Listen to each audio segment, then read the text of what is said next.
اللہ رب محمد صلی اللہ علیہ وسلم نحن عباد محمد صلی اللہ علیہ وسلم اللہم رب اشرح لی صدری ویسر لی امری واحلل عقدۃ من لسانی یفقہوا قولی اللہم رب یسر ولا تعسر وتمم بالخیر۔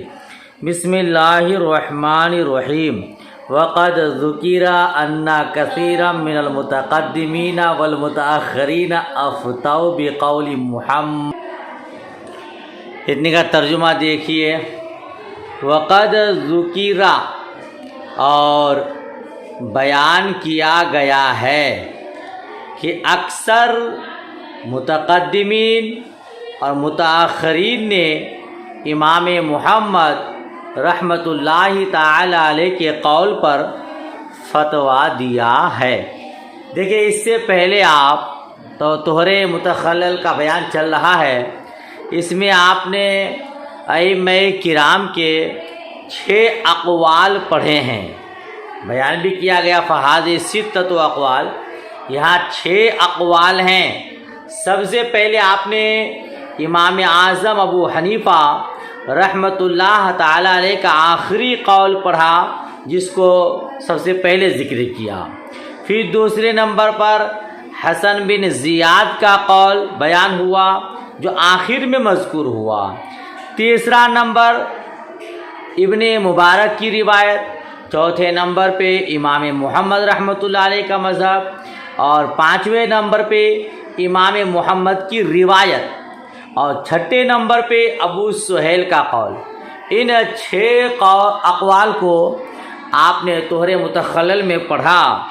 اب آگے بیان کرتے ہیں کہ اکثر متقدمین اور متاخرین نے امام محمد رحمۃ اللہ تعالی علیہ کے قول پر فتویٰ دیا ہے۔ اس ترجمہ کو آپ نے پڑھا، اس پر ایک اعتراض ہوتا ہے کہ آپ نے اس سے پہلے پڑھا تھا کہ شارح نے بیان کیا تھا مشائخ نے آسانی کے لیے امام ابو یوسف کے قول پر فتویٰ دیا ہے، اور یہاں کہہ رہے ہیں کہ متقدمین و متاخرین کا اکثر امام محمد رحمۃ اللہ تعالی علیہ کے قول پر فتویٰ دیا ہے، تو دونوں قول پر تضاد اور تعارض ہوا ہے۔ ٹھیک ہے، پہلے شارح نے کہا آسانی کے لیے امام ابو یوسف رحمۃ اللہ علیہ کے قول پر فتویٰ دیا ہے، اور یہاں فرما رہے کہ اکثر نے امام محمد رحمۃ اللہ علیہ کے قول پر فتویٰ دیا ہے، تو بظاہر دونوں قول میں تعارض ہو رہا ہے۔ تو اس کا جواب یہ دیے ہیں کہ بعض مشائخ نے امام ابو یوسف کے قول پر آسانی کے لیے فتویٰ دیا ہے، اور بعض حضرات نے امام محمد رحمۃ اللہ تعالی علیہ کے قول پر فتویٰ دیا ہے، لہذا دونوں قول اپنی اپنی جگہ پر درست ہے۔ وَنَحْنُ نَضَعُ مِثَالًا يَجْمَعُ هَذِهِ الْأَقْوَالُ مُبْتَدِئَةً رَأَتْ يَوْمًا دَمًا و14 طُهْرًا ثُمَّ يَوْمًا دَمًا و8 طُهْرًا ثم يوما دما و7 طهرا ثم يومين دما و3 طهرا ثم يوما دما و3 طهرا ثم يوما دما ويومين طهرا ثم يوما دما فهذه 45 يوما۔ کیا مطلب؟ ترجمہ دیکھیے، پھر اس کے بعد آپ کو مفہوم سمجھاتا ہوں۔ کہتے ہیں ہم ایک ایسی مثال پیش کرتے ہیں جو کہ ان اقوال 6 کے لیے جامع ہے۔ ہم ایک ایسی مثال بیان کرتے ہیں جو ان اقوال 6 کے لیے جامع ہے۔ جو آپ نے ائمہ کرام کے 6 اقوال پڑھے، ایک ایسی مثال بیان کروں گا جن میں سبھی کے اقوال پائے جائیں گے، ہے نا؟ تو دیکھیے، کہتے ہیں مبتدئۃ رأت یومن دمن، ابتدا حیض والی عورت نے پہلی بار جس کو حیض آیا، اس عورت نے ایک دن خون دیکھا، اور 14 دن طہر دیکھا، پھر ایک دن خون دیکھا، پھر 8 دن طہر دیکھا، پھر ایک دن خون دیکھا اور 7 دن طہر دیکھا، پھر 2 دن خون اور 3 دن طہر دیکھا، پھر ایک دن خون اور 3 دن طہر دیکھا، پھر ایک دن خون اور 2 دن طہر اور پھر ایک دن خون دیکھا۔ تو یہ 45 دن ہوئے۔ پہلی بار جس عورت کو خون آیا اس عورت نے اس طرح کے خون اور طہر کے زمانے کو دیکھا۔ تو اب اس میں سے حیض کتنے ہوں گے اور طہر کیا کہلائیں گے، اس بارے میں آپ ائمہ کرام کے جن 6 حضرات کے آپ نے 6 اقوال پڑھے ان کو آپ ملاحظہ کیجئے۔ یاد رکھیے گا مبتدئۃً ہے یہ، جب پہلی بار عورت کو خون آیا اور اس نے لگاتار 45 دن تک کچھ دن وقفہ کے ساتھ خون دیکھا، اس کے لیے یہ مسئلہ ہے۔ اگر کسی عورت کو اس سے پہلے بھی حیض کا خون آ چکا ہے، وہ حائضہ پہلی بار بھی اس سے پہلے بھی ہو چکی ہے اور اس کی عادت بنی ہوئی ہے کہ ہر مہینے میں اتنے دن خون آتے ہیں، تو اتنے ہی دن حیض، اس کے علاوہ استحاضہ۔ یہ مسئلہ اس عورت کے لیے ہے جس کو پہلی بار حیض کا خون آیا ہے۔ اب پہلی بار خون آیا، اب پہلی دفعہ میں گڑبڑ ہو گیا، پہلی مرتبہ میں ایسا حادثہ ہو گیا کہ بس خون آتا ہے، پھر کچھ دن وقفہ ہوتا ہے، پھر خون آ جاتا ہے، پھر کچھ دن پاک رہتی ہے، پھر خون آ جاتا ہے، تو اس کے لیے یہ مسئلہ ہے کہ کتنے دن حیض ہوگا اور کتنے دن طہر۔ کہتے ہیں ففی روایت ابو یوسف العشرۃ الاولی والعشرۃ الرابعۃ حیض۔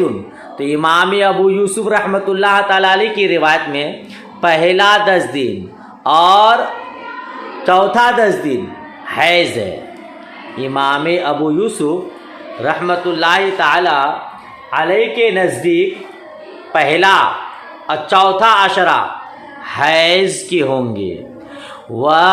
وفی روایت محمد العشرۃ بعد طہر هو 14 اور امام محمد رحمۃ اللہ تعالی علیہ کے نزدیک، امام محمد رحمۃ اللہ تعالی علیہ کے نزدیک 10 دن بعد طہر کے بعد ہوا 14، وہ 14 دن ہے، یعنی 14 دن کے طہر کے بعد جو 10 دن ہے وہ 10 دن امام محمد رحمۃ اللہ تعالی علیہ کے نزدیک حیض ہے۔ ابھی آپ کو نقشہ دکھاؤں گا، اس کا ترجمہ پہلے کر لیجئے۔ وفی روایت ابن المبارک العشرۃ بعد طہر ہوا 8، اور ابن مبارک کی روایت میں 10 دن ہے طہر کے بعد، جو کہ وہ 8 دن ہے۔ تو ترجمہ آپ کریں گے، اور ابن مبارک کی روایت میں وہ 10 دن کا حیض ہے جو 8 روز والے طہر کے بعد واقع ہے۔ 8 روز کے طہر کے بعد 10 دن خون والا ہے، وہ حیض ہے۔ وعند محمد العشرۃ بعد الطہر ہوا 7، اور امام محمد رحمۃ اللہ تعالی علیہ کے نزدیک وہ 10 دن حیض کا ہے جو 7 دن والے طہر کے بعد ہے۔ ٹھیک ہے۔ وعند ابی سہیل الستۃ الاولی منہا، اور ابو سہیل کے نزدیک اس 10 دن کے ابتدائی 6 روز حیض کے ہیں۔ کیا ترجمہ کریں گے؟ اور ابو سہیل کے نزدیک اس 10 دن کے شروعاتی 6 دن حیض کے ہیں۔ ٹھیک ہے۔ وعند الحسن الاربعۃ الاخیرہ، اور حسن بن زیاد کے نزدیک صرف آخری 4 دن حیض کے ہیں۔ وما سوا ذالک استحاضہ، اور اس کے علاوہ جو ہیں وہ استحاضہ ہے۔ سمجھے اس کو آپ؟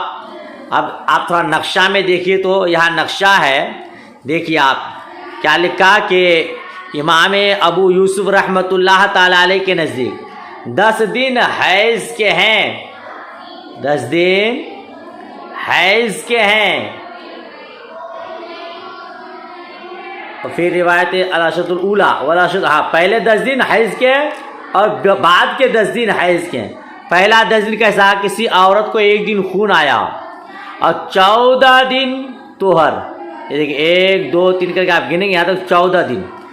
پہلے ایک دن خون آیا، پھر 14 دن خون نہیں آیا، پھر 15ویں دن میں خون آ گیا، تو امام ابو یوسف رحمۃ اللہ علیہ فرماتے ہیں شروع کے 10 دن حیض ہوں گے، شروع کا 10 دن حیض کہلائے گا۔ جی کیوں؟ کیونکہ امام ابو یوسف رحمۃ اللہ علیہ کے نزدیک آپ نے پڑھا ہے کہ 15 دن کم سے کم طہر کا زمانہ ہے، 15 دن سے کم اگر ہوا تو وہ طہر کا زمانہ نہیں ہے، وہ فاصل نہیں ہے بلکہ طہر متخلل ہے، یعنی حکماً وہ بھی حیض میں شمار ہوگا۔ تو اب یہاں ایک دن خون دیکھی، 14 دن نہیں دیکھی، 15ویں دن پھر خون آ گیا، 15 دن کے بعد اگر ہوتا تو یہ طہر فاصل ہوتا، پھر 15 دن کے اندر ہی 15ویں دن ہی خون اس کو آ گیا اور اس عورت نے خون دیکھ لیا، تو اب یہ کیا کہتے ہیں شروع کے 10 دن حیض کہلائیں گے اور بقیہ طہر متخلل، ٹھیک ہے، وہ حکماً حیض ہوں گے۔ اسی طرح وفی روایتی، تو یہاں یہ نقشہ نظر آ گیا، وعند ابی یوسف الاشرۃ حیض واربعۃ اشہر لأنه يقول لا يكون فاصلا اذا كان اقل من 15 یوما، اس کا ہے کہ امام ابو یوسف رحمۃ اللہ علیہ کے نزدیک پہلے 10 دن حیض کے ہیں، پھر چوتھے والے عشرہ میں حیض ہے، کیونکہ ان کے نزدیک فاصل نہیں ہوتا ہے جبکہ 15 دن سے کم ہو۔ خلاصہ کلام یہ 15 دن سے کم اگر طہر کا زمانہ رہا تو وہ طہر حقیقت نہیں ہے بلکہ طہر متخلل ہے، جب تک کہ 15 دن کا فاصلہ نہ ہو جائے۔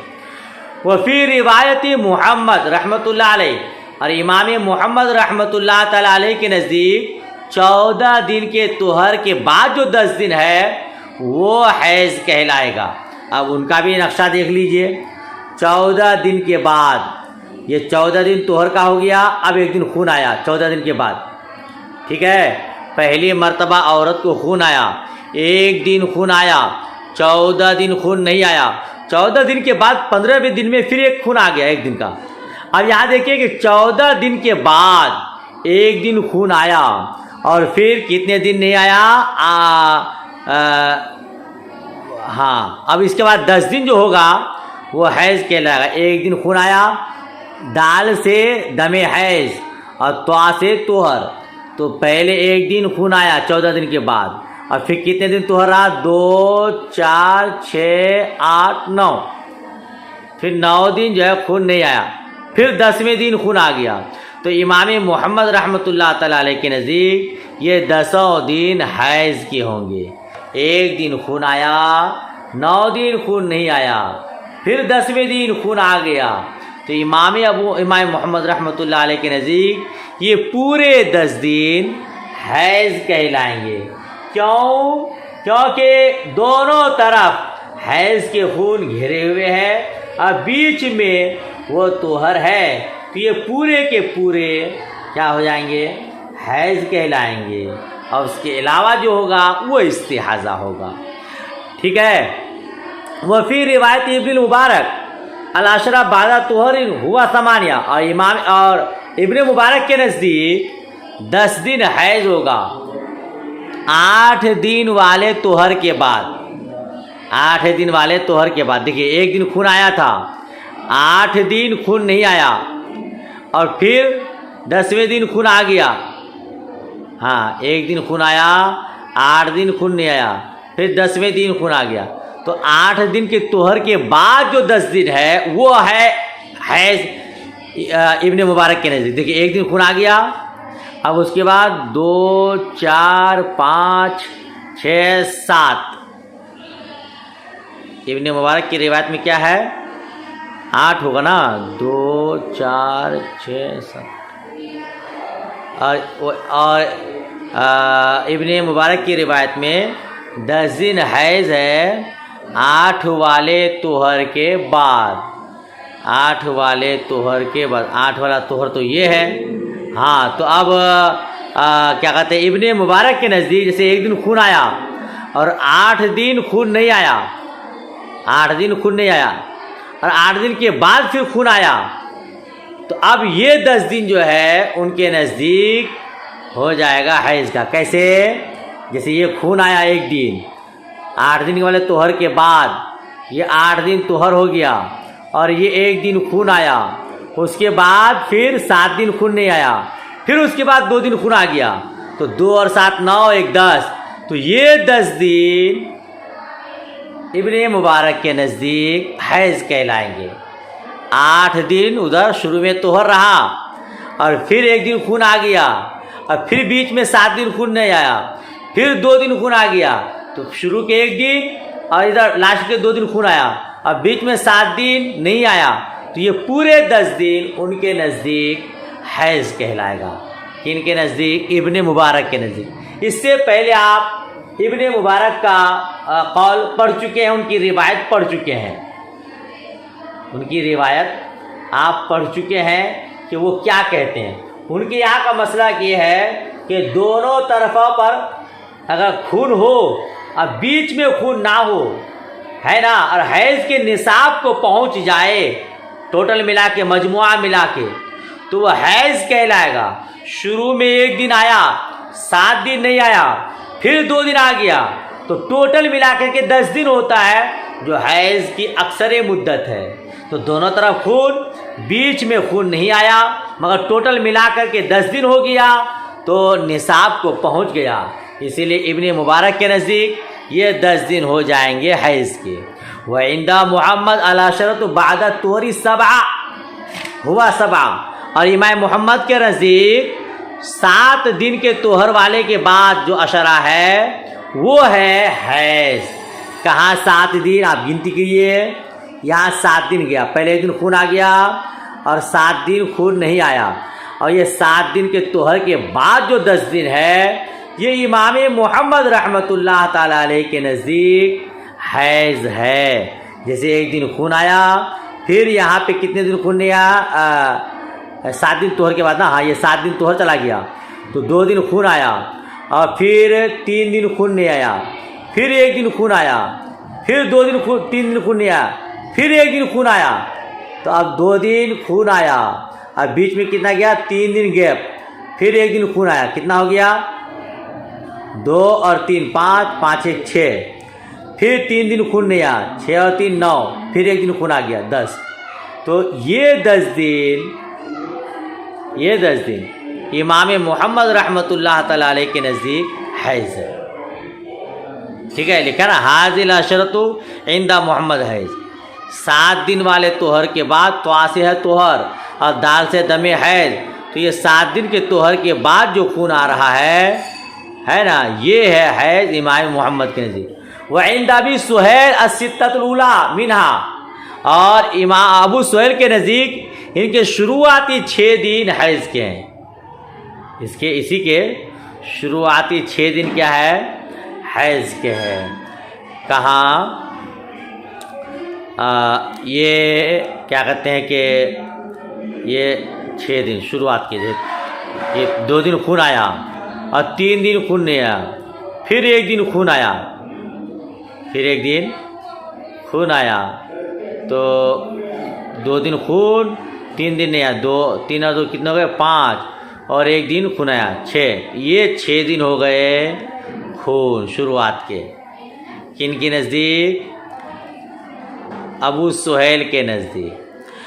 وعند الحسن الاربعۃ الاخیرہ، اور حسن بن زیاد کے نزدیک اخیر کے 4 دن حیض کے ہیں. ایک دن خون آیا، 2 دن خون نہیں آیا، پھر ایک دن خون آ گیا، تو یہ 4 دن حسن بن زیاد کے نزدیک حیض ہے. بقیہ سب استحاضہ ہے. حسن بن زیاد کے نزدیک یہ اخیر کے 4 دن حیض کے ہے، بقیہ جو اتنے دن گزر چکے 41 دن وہ استحاضہ ہے. کیوں؟ چونکہ ان کے نزدیک کم سے کم 3 دن طہر کا زمانہ ہونا چاہیے فاصل. 3 دن ہو جائے تو وہ فاصل ہو جاتا ہے نا. تو ہر کسی میں آپ دیکھیے شروع سے یہاں تک 3 دن کا فاصلہ ہے کم سے کم، تو ان کے نزدیک وہ سب کیا ہو جائیں گے؟ استحاضہ ہو جائیں گے، اب بقیہ سب حیض کے ہو جائیں گے، چونکہ نصاب کو نہیں پہنچتا ہے۔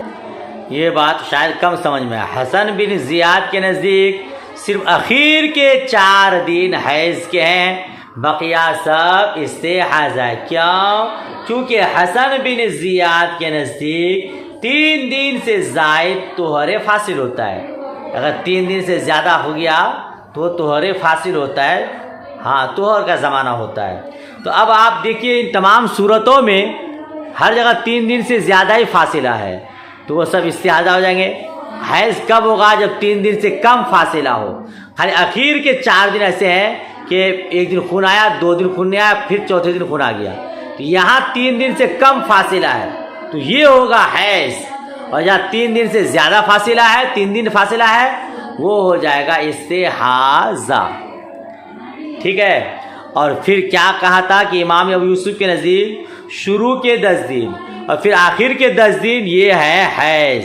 تو آخر کے حیض 10 دن کو ساتھ 2 دن، آخر میں آپ 2 دن 10 دن گن لیجئے کہ کہاں تو ہوتا ہے 2 دن خون آیا اور پھر 3 دن خون نہیں آیا، نہیں بلکہ یہ 1 دن خون آیا اور 3 دن خون نہیں آیا، 3 دن خون نہیں آیا، کتنے ہو گئے؟ 1 اور 3 4، پھر 1 دن خون آیا 5، پھر 2 دن خون نہیں آیا 6 7، پھر دن خون آیا، اچھا یہاں سے ہوگا 8، 2 دن خون آیا اور 3 دن خون نہیں آیا، پھر 1 دن خون آیا، ٹھیک ہے۔ تو اخیر کے یہ جو 10 دن ہے یہ امام ابو یوسف رحمۃ اللہ علیہ کے نزدیک حیض ہے، چونکہ ان کے نزدیک کم سے کم 15 دن کا فاصلہ ہونا چاہیے، 15 دن کا فاصلہ نہیں ہے، کم ہے تو وہ طہر فاصل نہیں ہے، حقیقی معنی میں طہر نہیں ہے، لہذا ان کے نزدیک یہ اخیر کے 10 دن بھی حیض کے ہو جائیں گے۔ کون سے 10 دن امام ابو یوسف کے نزدیک ہے؟ یہ 2 دن خون آیا، پھر 3 دن خون نہیں آیا، پھر 1 دن خون آیا، پھر 3 دن خون نہیں آیا، پھر 1 دن خون آ گیا، دیکھیے 2 اور 3 5، 1 6، 6 2 8، 8 2 10، یہ 10 دن ہو جائیں گے امام ابو یوسف رحمۃ اللہ علیہ کے نزدیک حیض۔ بہرحال آسانی طور پر امام ابو یوسف رحمۃ اللہ تعالیٰ علیہ کے قول پر ہی فتویٰ ہے، لہذا حیض کی اقل مدت 3 دن، 3 راتیں، اکثر مدت 10 دن، اور بیچ میں 15 دن کا فاصلہ ہو، پھر اس کے بعد خون آئے تو حیض کہلائے گا، ورنہ استحاضہ۔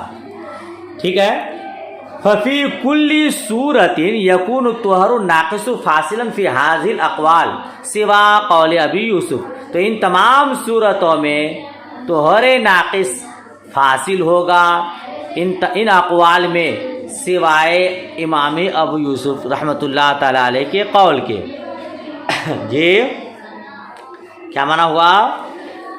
امام ابو یوسف رحمۃ اللہ تعالیٰ علیہ کے قول کے علاوہ ہر ایک کے نزدیک ایسی صورت پائی جاتی ہے جس میں طہر ناقص فاصل ہوتا ہے، اس طرح بھی ترجمہ کر سکتے ہیں۔ خالی امام ابو یوسف رحمۃ اللہ تعالیٰ علیہ کے نزدیک 15 دن کا ہونا کم سے کم ضروری ہے، ان کے علاوہ دوسرے لوگوں کے نزدیک طہر فاصل ہو جائے گا۔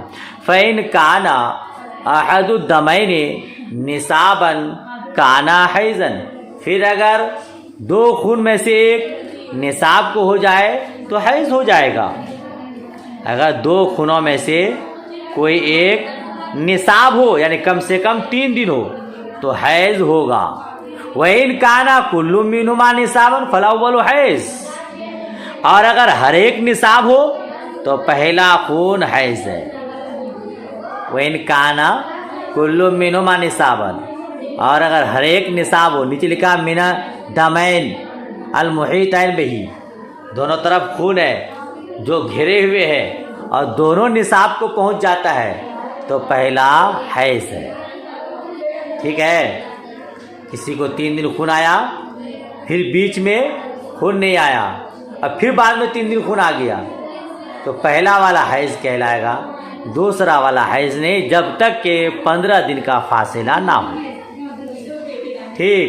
وَإِن لَمْ يَكُنْ شَيْءٌ مِّنْهَا نِصَابًا فَالْكُلُّ اسْتِحَاضَةٌ، اور اگر دونوں خونوں میں سے کوئی بھی نصاب کو نہ پہنچے تو کل استحاضہ ہے. پہلے بھی خون آیا پھر بعد میں بھی خون آیا، مگر کوئی بھی پہلے جو خون آیا وہ بھی 3 دن 3 راتیں نہیں، بعد میں بھی 3 دن 3 راتیں نہیں، 3 دن 3 راتوں سے کم ہی خون آیا تو وہ سب کے سب استحاضہ ہوں گے، کیونکہ حیض کی اقل مدت 3 دن 3 راتیں ہیں. بات ختم ہو گئی.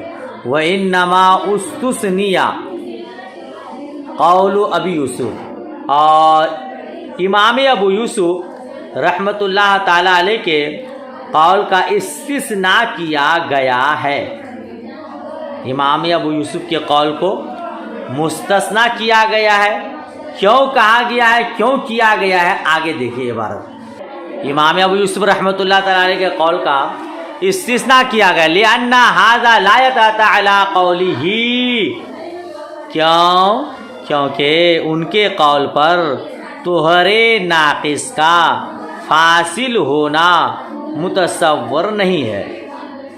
طہر ناقص کا فاصل ہونا متصور نہیں ہے. کیا مطلب؟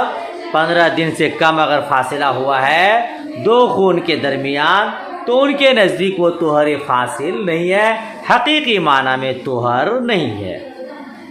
سمجھ شریف میں بات آئی؟ اچھا، اس کو مثال سے اگر آپ کو میں سمجھاؤں کہ مثال کے طور پر ایک عورت نے 3 دن خون دیکھا اور 10 دن طہر، اور پھر 1 دن خون دیکھا، یا اس کے علاوہ یعنی 3 دن طہر دیکھا، 10 دن خون دیکھا، پھر 1 دن طہر دیکھا، تو ابن مبارک امام محمد کی روایت میں یہ طہر فاصل ہوگا اور حیض نہ ہوگا، اس لیے کہ وہ ان میں یہ شرط رکھتے ہیں کہ مدت حیض کے اندر احاطہ دم ہو، مگر اس میں ایسا نہیں ہوا. ٹھیک ہے، تو ان میں اول کے 3 دن یا آخر کے 3 دن حیض ہوں گے اور باقی استحاضہ ہوں گے. سمجھ شریف بات آ گئی؟ چلیے آگے دیکھیے. وَعَلَمْ أَنَّ أَلْوَانَ الْحَيْضِ هِيَ الْحُمْرَةُ وَالسَّوَادُ فَهُمَا حَيْضٌ إِجْمَاعًا. وَعَلَمْ أَنَّ أَلْوَانَ الْحَيْضِ، آپ جانیں کہ دم حیض کا رنگ سرخی اور سیاہی، یہ دونوں رنگ کے خون بالاجماع حیض ہے. یاد رکھیے گا حیض کے خون میں اختلاف ہے نا، لیکن سرخ رنگ ہے اور سیاہ ہے، یہ بالاجماع حیض ہے. دوسرے رنگ میں اختلاف ہے کہ وہ خون حیض ہے کہ نہیں، مگر سرخی اور سیاہی میں کسی کا اختلاف نہیں ہے، وہ بالاجماع حیض ہے. وَكَذَا الصُّفْرَةُ الْمُشْبَعَةُ فِي الْأَصَحِّ، اور اسی طرح زرد وَكَذَا الصُّفْرَةُ الْمُشْبَعَةُ، اسی طرح گاڑھا زرد رنگ. کیا بولو گے ترجمہ؟ اسی طرح گاڑھا زرد رنگ فی الأصح، زیادہ اصح روایت میں، یعنی جو گاڑھا زرد رنگ ہو صحیح قول کے مطابق یہ حیض ہے. اصح کہنے کا مطلب کہ اس میں بھی دوسرے کا اختلاف ہے، لیکن زیادہ صحیح قول یہ ہے کہ وہ حیض کا خون ہے. وَالْخُضْرَةُ وَالصُّفْرَةُ الضَّعِيفَةُ وَالْقُدْرَةُ وَالتَّرْبِيَّةُ عِنْدَنَا، اور سبز رنگ اور ہلکا زرد، ضعیفہ ہے نا، ہلکا زرد اور مٹیالہ رنگ، گدلا اور مٹیالہ رنگ. کیا معنی ہوا؟ والخضرۃ سبز، والصفرۃ ضعیفۃ ہلکا زرد، والقدرۃ مٹیالہ، والتربیۃ گدلا، نہیں بلکہ قدرت کو معنی لگائے گا گدلا، اور تربیت کا معنی لگائیے گا مٹیالہ. ہمارے نزدیک حیض ہے، سبز رنگ کا ہو، ہلکا پیلا ہو، زرد ہو، اور گدلا ہو اور مٹیالہ ہو، یہ چاروں رنگ ہم احناف کے نزدیک حیض کے خون ہیں، بقیہ رنگوں میں اختلاف ہے۔ اچھا، اس سے یہ سمجھ میں آ رہا ہے کہ ہمارے یہاں مطلقاً یہ چاروں رنگ حیض کے ہیں، حالانکہ ایسا نہیں ہے، بلکہ المبسوط میں ابو منصور ماتوریدی سے مروی ہے، اگر کسی کو ایام طہر میں زردی دیکھنے کی عادت ہو اور ایام حیض میں سرخ خون آتا ہو تو اس کی زردی کے ایام طہر کے ایام ہوں گے۔ یعنی زرد رنگ مطلقاً حیض کا نہیں ہے، بلکہ طہر کے زمانے میں اگر کوئی زرد رنگ کا خون دیکھتی ہے، اس کی عادت ہی ہے، تو پھر وہ زرد رنگ طہر ہی کا ہوگا، وہ حیض کا نہیں ہوگا۔ تو یہ کوئی اٹل نہیں ہے، ٹھیک ہے۔ اچھا، اب آپ نے کہا گدلا اور مٹیالہ، یہ گدلا اور مٹیالہ رنگ دونوں میں کیا فرق ہے؟ آگے فرماتے ہو فرق بینہما، اور ان دونوں میں فرق ہے، کس میں؟ گدلا اور مٹیالہ میں۔ ان القدرت ما یضرب الی البیاض، گدلا کہتے ہیں جو سفیدی کی طرف مائل ہو، اور تربیت الی سواد، اور تربیت مٹیالہ جو کالے پن کی طرف مائل ہو، ٹھیک ہے۔ دونوں میں تھوڑا تھوڑا فرق ہے، اگر مائل سفیدی ہے تو اس کو گدلا کہیں گے، اور اگر مائل سیاہی ہے تو اس کو مٹیالہ کہیں گے۔ وَإِنَّمَا قَدَّمَ مَسْأَلَةَ الطُّهْرِ الْمُتَخَلَّلِ عَلَى أَلْوَانِ الْحَيْضِ لِأَنَّهَا مُتَعَلِّقَةٌ بِمُدَّةِ الْحَيْضِ فَأَلْحَقَهَا، اور مصنف علیہ رحمٰن نے طہر متخلل کے مسائل کو حیض کے رنگوں پر مقدم کیا، کیونکہ وہ مدت حیض سے متعلق ہے، فَأَلْحَقَهَا، تو اسی کے ساتھ الحاق کر دیا۔ ثم ذکر الالوان، پھر الوان کو ذکر کیا۔ ثم بعد ذلك شرع فی احکام الحیض، پھر اس کے بعد احکام حیض کے بیان کو شروع کیا۔ اس عبارت سے ایک اعتراض کا جواب دینا چاہتے ہیں۔ ایک اعتراض ہوتا ہے کہ مصنف علیہ رحمہ اپنی اس کتاب کو شرح وقایہ کو ہدایہ کے ترتیب پر لکھا ہے، اور ہدایہ کی ترتیب کا لحاظ بھی کیا ہے تمام مسائل میں، لیکن اس مسئلہ میں ہدایہ کے برخلاف کیا ہے۔ ہدایہ نے جو ہے رنگ کے متعلق جو بحث ہے اس کو پہلے بیان کیا ہے، پھر احکام حیض کو بیان کیا ہے، پھر اس کے بعد طہر متخلل کو بیان کیا ہے نا۔ لیکن یہاں مصنف علامہ نے کیا کیا ہے؟ پہلے حیض کی اقل مدت اکثر مدت کو بیان کیا، پھر اس کے بعد طہر متخلل کو بیان کیا، پھر اس کے بعد مسائل کو بیان کیا۔ تو ایسا کیوں کیا؟ تو اسی کا جواب دے رہے ہیں کہ یہ اس لیے کیا کہ طہر متخلل کے مسائل کو حیض کے رنگوں پر اس لیے مقدم کیا کہ یہ مدت حیض سے متعلق ہے۔ طہر متخلل کا جو مسائل ہے یہ مدت حیض سے متعلق ہے، تو پہلے مدت حیض کو بیان کیا، پھر اس کے متعلق چونکہ طہر متخلل کے مسائل ہیں تو اس کو بیان کر دیا، پھر اس کے بعد رنگ کے احکام کو بیان کیا، پھر اس کے بعد حیض کے احکام کو بیان کیا ہے۔ تو انہوں نے تھوڑا سا اس کے متعلق کا لحاظ کر لیا کہ جب حیض کی اقل مدت اور اکثر مدت کو بیان کر دیا تو اس کے بعد طہر متخلل کو بیان کریں گے تو مسائل آسانی کے ساتھ سمجھ میں آ جائیں گے، اور جب وہ بیان ہو جائیں گے تو پھر حیض کی کیفیت تو رنگ کس طرح ہوتا ہے وہ بھی آسانی کے ساتھ سمجھ میں آ جائے گا۔ جب یہ سب سمجھ میں آ جائیں گے تو پھر حیض کے احکام بیان کیے جائیں گے۔ بہرحال یہ مسائل میں نے بیان کرنے کی کوشش کی حتی الامکان، اللہ کرے صحیح ہو، کہیں اگر کچھ شک و شبہ ہو تو آپ انشاءاللہ کمنٹ کریں گے، حقیقت بتانے کی کوشش کرے گا۔ دعائے خیر میں یاد رکھیں۔ اللہ حافظ، خدا حافظ۔